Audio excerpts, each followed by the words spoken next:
Um, I was one of those kids with an overactive imagination. When I was 10, I told my parents that our house was being haunted by 17th century fur traders. In third grade, I faked stomach cramps so believably that I got an ambulance ride to the hospital, then made an instant recovery upon receiving my first rectal exam. Then there was the time that I convinced the school nurse that I had scoliosis. But the majority of my claims involved dead people. I don't know how I got so obsessed with dead people. Might have been because my parents, who didn't believe in babysitters, took me to see Night of the Living Dead when I was 7. But I can't remember a time when a pile of leaves was just a pile of leaves and not a hiding spot for a headless body. Or a freezer at a yard sale wasn't clearly holding 2 adult males stacked one on top of the other. Every space, attics, closets, porta potties, garbage bags by the side of the road, all of them were fair game for my corpse-filled imagination. So it's the summer of 6th grade. My family, we live in Winnipeg, Canada, thank you, in a house on the banks of the Red River. Interesting point, the word Winnipeg comes from a Cree phrase meaning stagnant waters, referring to the very muddy waters that flowed behind our house.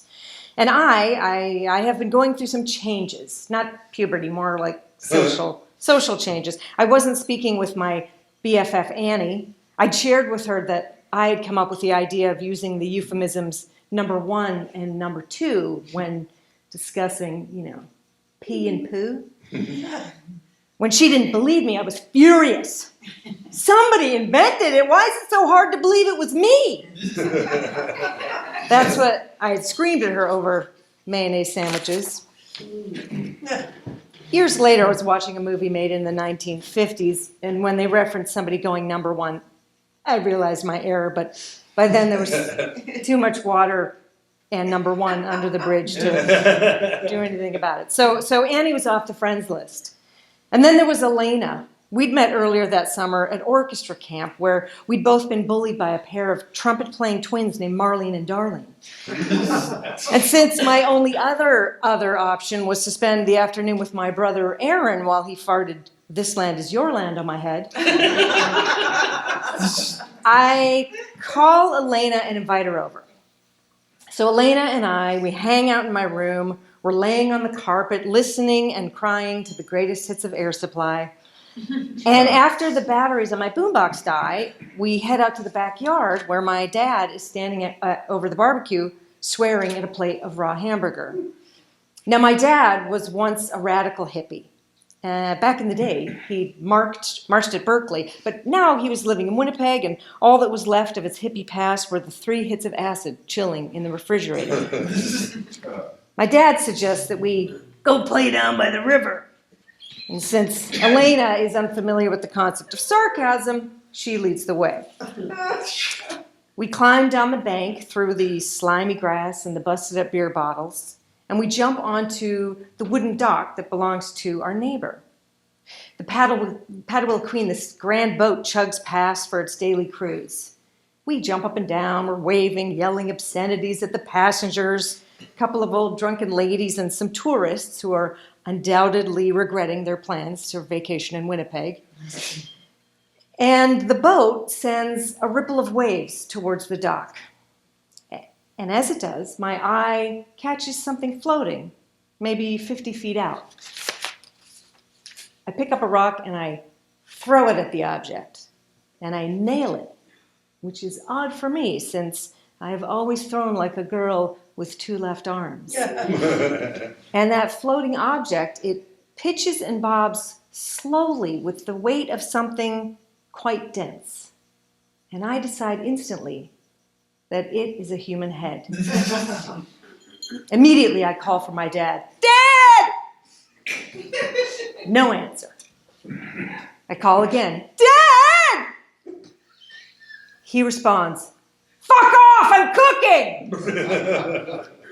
Elena is totally confused. There is no time to explain to her the intricacies of my family or the fact that it's likely my father is stoned at that very moment. I leave her there and run up the grassy slope to the barbecue, where my dad is swearing at a fly. Dad, I need you to come with me. I found a head. He wants nothing to do with me. He's swinging his greasy spatula, trying to knock out that fly. Can't you see I'm busy?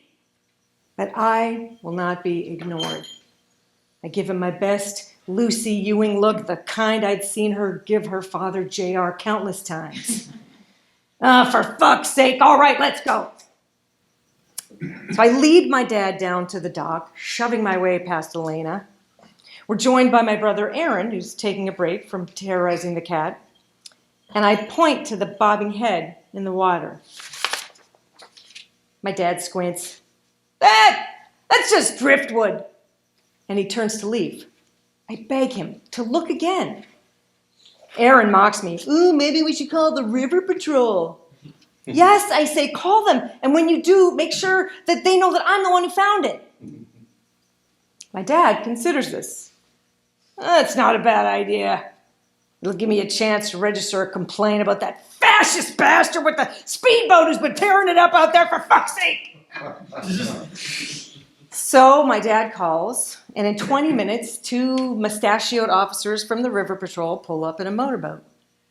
I wave frantically. I'm pointing at the spot where my head is bobbing away. The boat circles around my discovery. One of the officers lowers a rope into the dark, sludgy water, and then he pulls the rope into the boat, slowly, hand over hand. And there I can see quite clearly is a head. And attached to the head is an entire body. I hold my breath while they drag the body, then drive over to our neighbor's dock where they drop him like a wet sack of meat.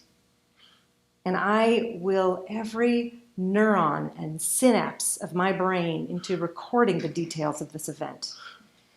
Something tells me I'm going to need them when the news crews arrive.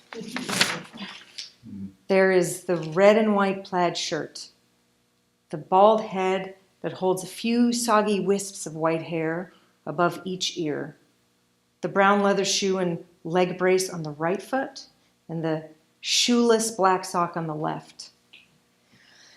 And the eyes, half open, as though we just caught him drifting off to sleep while staring up into those perfect, puffy summer clouds.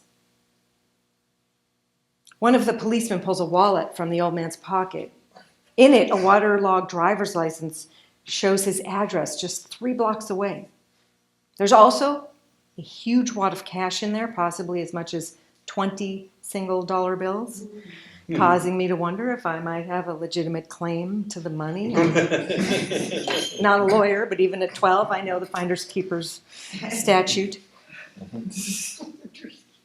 The police find a cane and some muddy footprints at the river's edge a couple of houses over. Looks like you just fell in, eh? One of the mustachioed officers says. At that point, my family, they all head back up to the house to eat dinner. I am stunned. How can you eat? There's a dead man in our yard. Oh, well, more for me, I guess, says my dad as he pulls the sliding screen door shut behind him. Elena says she has to go home for supper, but do I want to come over afterwards for a game of ding-dong ditch? I don't dignify her invitation with a response.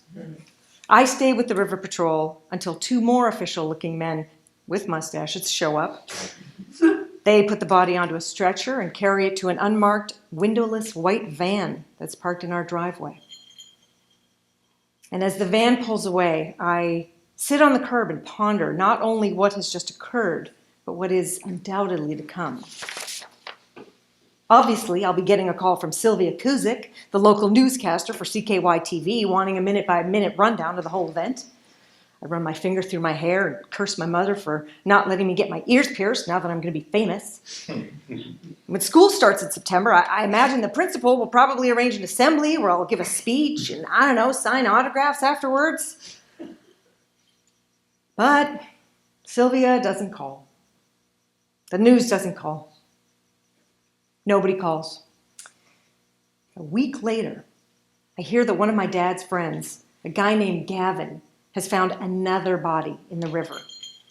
Gavin lives about a half a mile up the Red, and the whole neighborhood has turned out to see his body, that of a young woman. Apparently she's been dead for several days and is blue and bloated and much more impressive than my day-old corpse. And yes, I am annoyed by this. Just because Gavin was inattentive and let his body sit for several days before finding it, he's being celebrated? Spare me.